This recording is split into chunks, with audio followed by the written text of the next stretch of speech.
Chinese companies are buying American farmland, and that is raising security concerns with a number of lawmakers. Yeah, now several of them are pushing for legislation to keep China from buying this farmland. Kelsey Kernstein here to explain. Kelsey?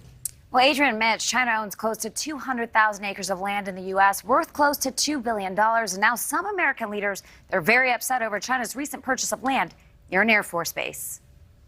We are literally at war with China. It's just they're not dropping bombs on our heads. Escalating controversy amid Chinese company Fufeng's purchase of more than 300 acres of farmland in North Dakota, just 12 miles away from Grand Forks Air Force Base, a base with high-profile and sensitive drone technology. It's a move national security experts warn could make the U.S. vulnerable. So there is technology that enables you to surveil other people and pick up their communications. They can track movement, how many people come or go, who comes or goes, what kind of material comes or goes at an Air Force base, how many fighter jets we have there, etc. Lawmakers on both sides of the aisle calling the Chinese purchase suspicious, worried about Chinese espionage activity. One thing Grand Forks County and the area are not they're not in the heart of corn country. They're certainly on the fringe of it, but not in the heart of it. Virginia's Democratic Senator Mark Warner also opposes the purchase. Florida Governor Ron DeSantis saying publicly it's a huge problem with plans to crack down on Chinese purchases in Florida. Fufeng, a Chinese producer of food flavoring and sugar substitutes, bought the land last year for $2.6 million and claims it plans to use a location for a $700 million new corn mill plant, bringing 200 jobs to the Grand Forks area. Fufeng CEO says the Chinese company has no intention to spy on U.S. military. Former and present American leaders say otherwise. They're the dragon's eyes and ears, and all they're after is, to find out everything that they can about our military. And the mayor of Grand Forks, he has been very on board with this purchase, saying it brings jobs as well as money to the very small community, making it very advantageous for the city. But I also reached out to Gary Bridgeford, the owner of that land. I did not hear back, but he has been threatened by people as well as neighbors for selling that land to the Chinese. But we should also point out that Bill Gates also bought a whole lot of land in North Dakota, and he received a lot of scrutiny as well, saying, is this tied to China? So you said Bill Gates bought land in North Dakota, about $14 million worth of land, about 2,000 acres. People think that Bill Gates is somehow tied to China, right? Exactly. So they think that's more Chinese land. Theory here as well. Yeah, connecting Just so we're clear, different companies buying different pieces of land in the same state. Yes. And we have no direct links necessarily to Bill Gates and the Chinese government. No, but speculation, conspiracy theories. But the fact is, thank you, Kelsey. I appreciate it. This has been going on for years. It's just that it hasn't been reported heavily. Let's get Lawrence Yun, chief economist for the National Association of Realtors. But I wanted to keep talking about this farmland. Obviously, this is something that's not new. But lesser known, the USDA reporting Chinese owners controlled about 192,000 acres of U.S. farmland, billions of dollars worth. Iowa has created laws prohibiting ownership of foreign nations of farmland.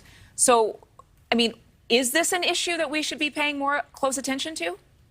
Yeah, definitely. Any country that is being confrontational to the United States, things should be looked very closely. Our 1.5 million realtor members are engaged in a variety of real estate service. And one thing that we have been tracking is purchase of residential homes. And from Chinese buyers, they principally come to the West Coast. Sometimes the reasoning is they don't trust the Chinese government. So they want to put the money in a safe location, and United States certainly provides that. We see Germans buying property in Florida, British buying property in South Carolina, Mexicans buying property in Texas. So we see many international buyer activity, and Chinese, sometimes in small college town like Bloomington, Indiana, they will purchase a condominium for their son to study at the university. It's interesting because, do you know how long this has been going on? Well, interesting part is that we saw a tremendous Chinese buying activity about 5 years ago.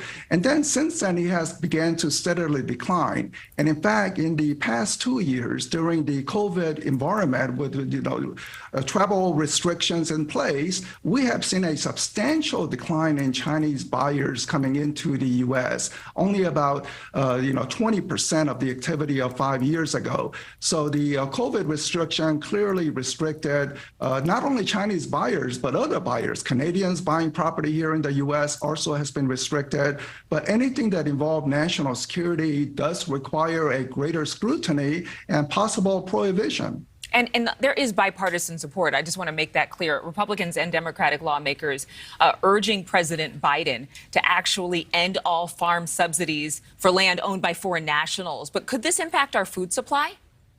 It's a good thing that America is the leader in the food supply, and the American farmers. Let's give a cheers. That we don't have to be so concerned. Of course, there's an inflationary concern. So anytime there is a possible on the very essentials of life, one has to provide a greater scrutiny. Now that Chinese are buying much of the land, especially near some military installation, I mean, those are very potential security risks at a time when Chinese government is being very confrontational, non-friendly towards the United States. All this needs to be taken account of in terms of what should be restricted and what should be permitted. Yeah, and it's interesting that Chinese are not just buying land in the United States, but there is a report by the USDA that since 2009, the Communist Party has actively supported investments in foreign agriculture as part of its agenda. One more quick question in terms of housing. We really wanted to focus on farmland, but it appears that the Chinese government, it's not just Chinese individuals, right? It's the Chinese government that's actually purchasing homes here in the United States, and most of those homes are well over $1 million in value?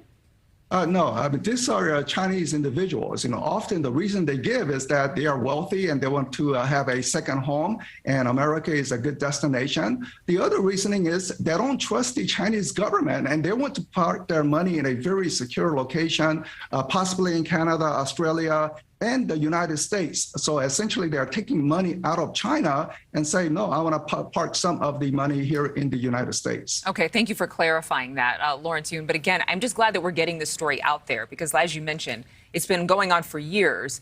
We just are finally talking about it. Thank you again for your time. Thank you. Thank you for watching. Go to newsnationnow.com to find News Nation on your television provider. And don't forget to click the red subscribe button below to get more of News Nation's fact-driven, unbiased coverage.